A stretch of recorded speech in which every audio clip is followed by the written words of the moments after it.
Well, it's getting kind of dark here at the Kingdom, and there's the moon.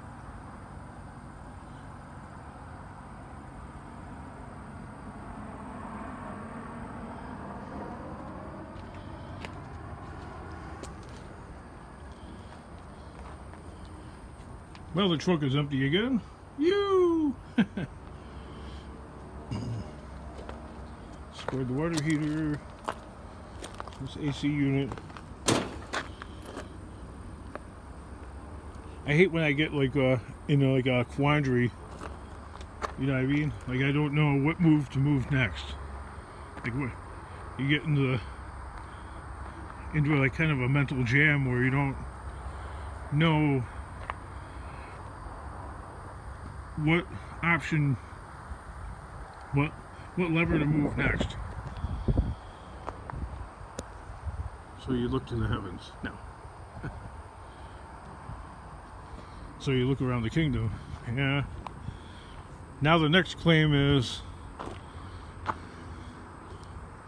I told my wife I seen, see I've been on a planet a long time, okay, so I can tell just by watching people what's up, you know.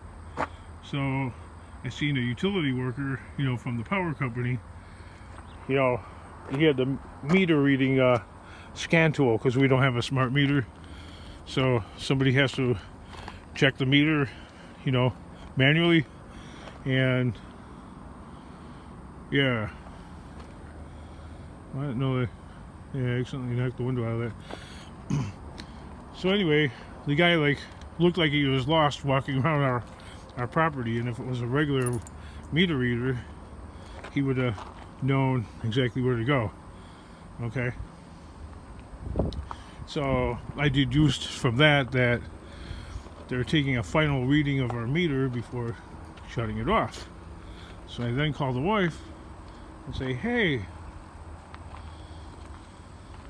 the meter reader looked very lost while reading our meter. He didn't know where it was, etc. So I go, that's not a regular guy. So I'm claiming they're going to turn the power off, and they're taking a final reading before doing so. Because this is not my first time at the rodeo. The power's been cut. Oh, God. And the power's been cut to the house many times. Many times in my lifetime. I don't know where I should put this. I'll put it in the burn barrel for now.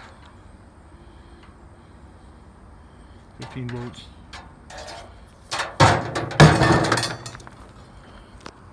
And yep, she called the power company and they said $500, $508 or something like that to keep the power on. And I'm like, well, ain't got it, because this is the circle argument I go around and around and around with. I have this stupid place to make life more convenient for me, one.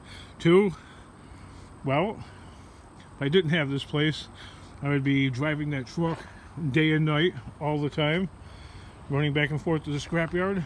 It would be full. I'd have to grab another truck. I'd have to have 3 pickup trucks running all the time, sitting in front of the house. When I go to the junkyard, because you can't break shit at the house, I'd have to break shit at the junkyard, and it's just no. Then the other scrappers watch how fast you work, and they learn your routine, and you're not going to find much out there, because they learn how quick you go. And I think I've shown that in other videos where you'll have another scrapper pull up right next to you, and they're going at a normal pace or a slow pace. They're watching, they're keeping one eye on your truck as you're emptying it, because they want to beat you back out to the scale. Why? So they can get in the scale first and be ahead of you, so they can be out on the road just even a minute or two ahead of you. Okay? So I don't fare well in competitive environments at all. I get smoked every time. I'm non-competitive. Never have been competitive. I have to, In order to compete, I have to be like Wile E. Coyote. I have to invent every Acme invention known to man to make it work. And usually the Acme invention ends up blowing up anyway, or not working. But that's me. Always coming up with the Acme gadget to make it go. What's the lesson being learned there, Kingdom?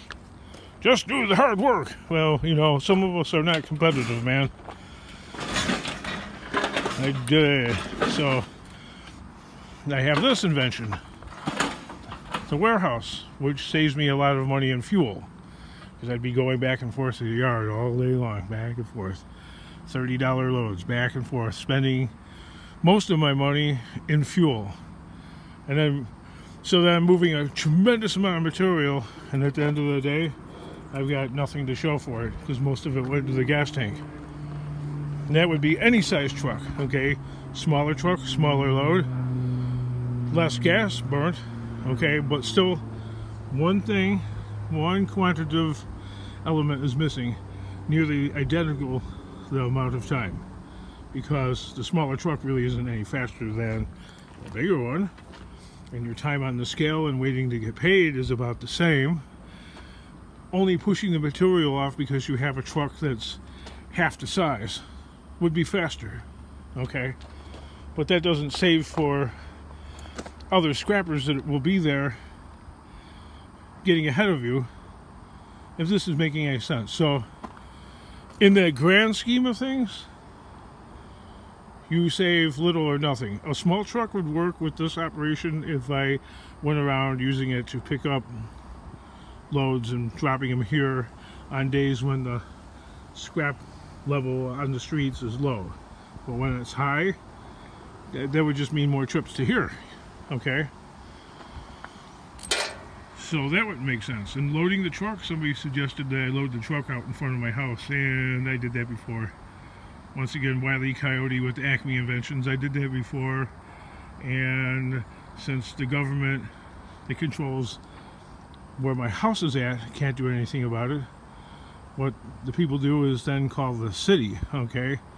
And the city has an ordinance where you're not supposed to be loading and unloading like that, because then they consider you running a business from your address. So they will give you a ticket. So if you're loading your truck all the time out in front of the house, they claim you're running a business, and it's not zoned for a business, and the street has, it's illegal to conduct business. They get you every way they can. It's illegal to conduct business on the public way unless you have a permit to do so, okay? And I don't have a permit to trade and sell scrap. That's what they're claiming I'm doing, trading and selling scrap on the street. Okay, you can't do that. So I was talking to my brother about this, you know, because he's a sergeant with the Chicago Police Department, and he's like, he's like, I would never let small government push me around. And I can imagine that, you know, because he's like, it's like, I would never let small town government tell me what to do. I'm imagining he's claiming, but he didn't say it, he'd let him know who he is and who he knows, and that's my claim. He didn't tell me that, but that's the idea I get. But I don't have that position in life, okay? So I can't push somebody around like that. I'd love to. I'd love to, you know, as I'm being pushed and bullied, I'd love to, like, push back with two hands while they're pushing with a finger. But I can't do that, so I have to comply with every freaking unbelievable little injustice and legality that they can throw at me. It's just the way life is. So that's the purpose of the stupid place.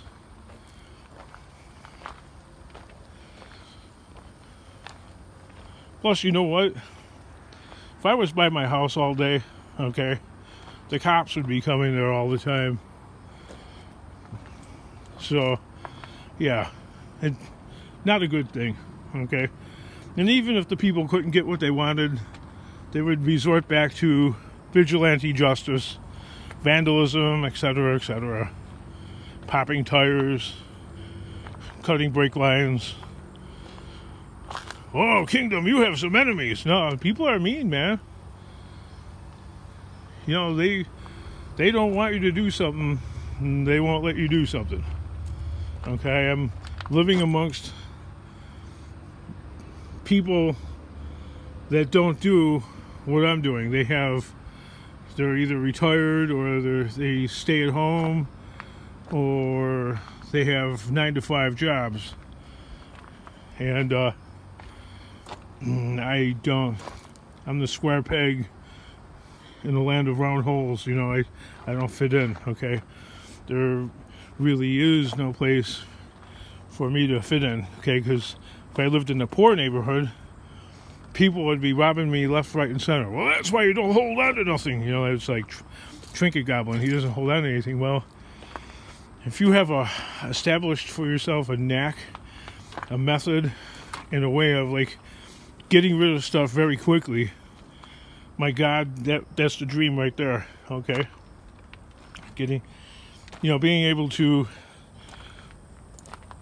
Some of us are really good at it, and I would claim, from what I see in that guy's videos, he's pretty damn good at that. Or being like a scrap and pallet man. You know, that guy is phenomenal at dumpster diving. He's only been at it for a little bit more than a year. I'm not that good at that shit. I suck at that. Or maybe I suck at that and the area sucks. And okay, so name dropping or shout outs. People call it shout outs, but I just call it name dropping.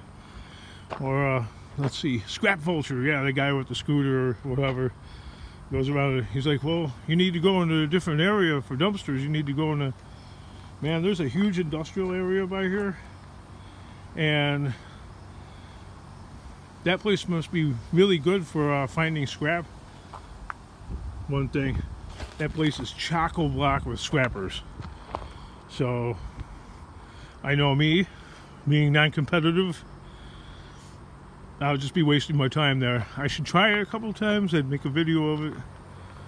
But I know me, I lose the race every time.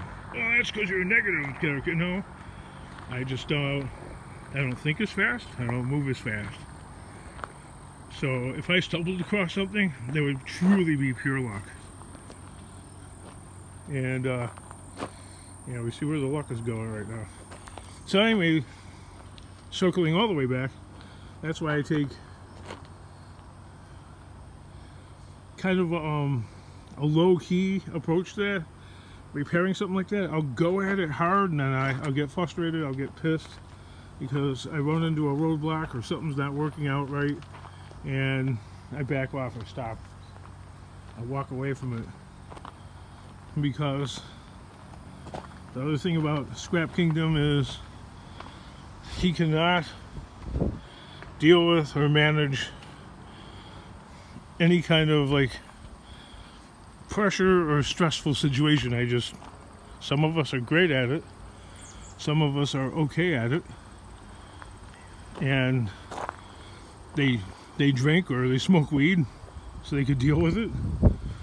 Okay, but I don't drink, I don't smoke weed, I don't take drugs or anything like that.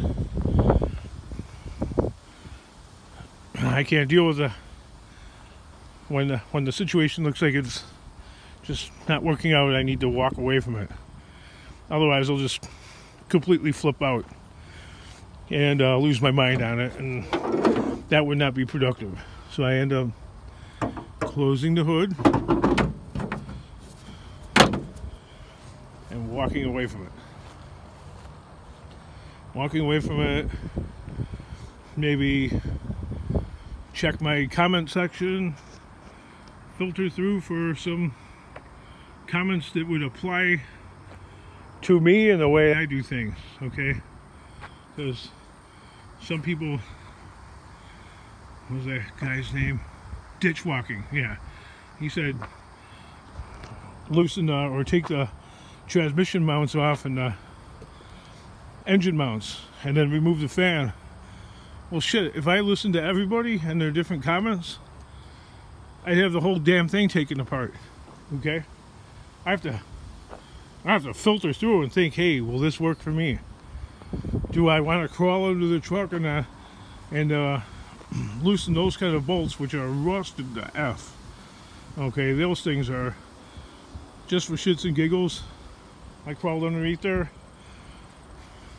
got a socket wrench, tried turning it, got a persuasion bar, attached that to the socket wrench, and I put quite a bit of pressure on it, and I backed off because I got the feeling or the inkling that I was just going to snap the head of the bolt right off if I kept at it or applied even more pressure to it. So with that, I left it alone. I'm going to take this garbage can home because my claim is if they come to turn the power off tomorrow, well, the food at the refrigerator is all going to spoil. Okay? And then, oh God, I've picked up refrigerators with spoiled food. And I know what that's like. I don't want that in my house. So, my claim is I'm going to probably have to trash all the food. Why don't you bring the food to the warehouse then? I have tiny little refrigerators, so it's not big enough. Take the refrigerator and bring it. Yeah. I'd have to take the back doors. Well, I brought the one that I had in the backyard patio. I brought that inside the house. Me and my kid did.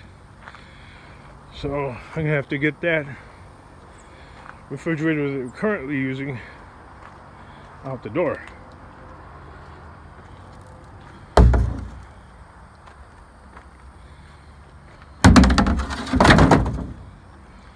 Scrap one of your cars to pay $500 and something. Okay, and this is not the first time at the rodeo. Okay, so sure, they'll get the lights switched on.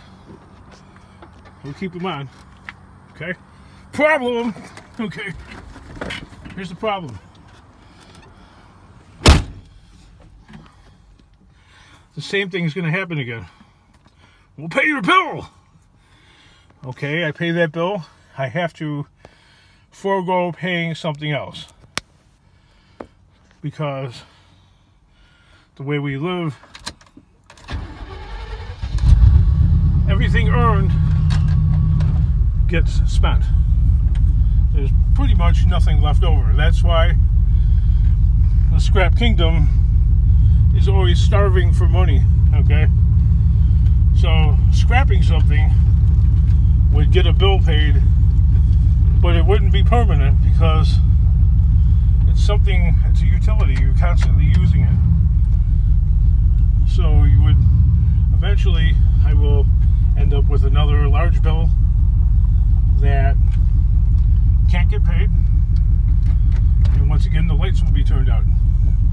Okay, now I don't have power and I don't have the vehicle that I might have wanted to use. Okay, you're not using them, you'll never, no, I've only been uploading these freaking videos for like not even 2 years, so people saying that haven't been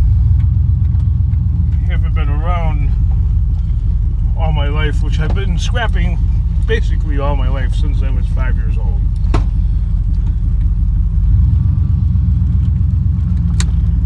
You should be better at it. Well, you know what? Some people get great at things fairly quickly, and other people pretty much suck at everything. And that would be me.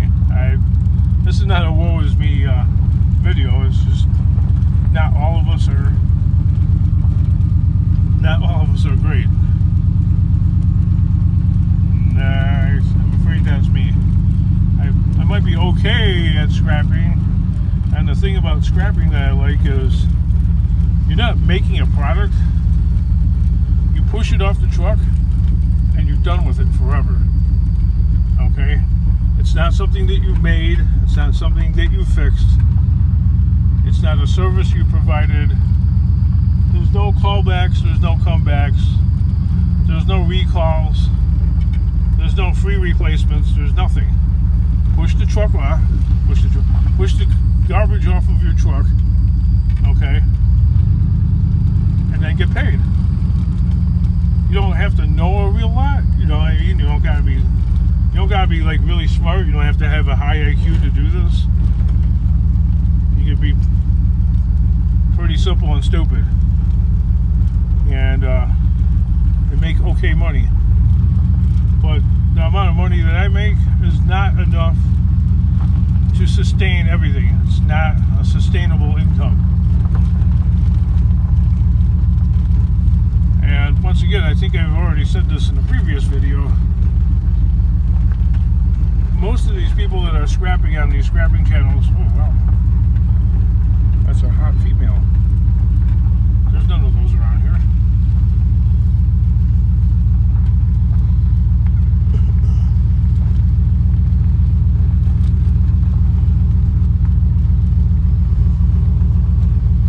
Wow. ADHD much?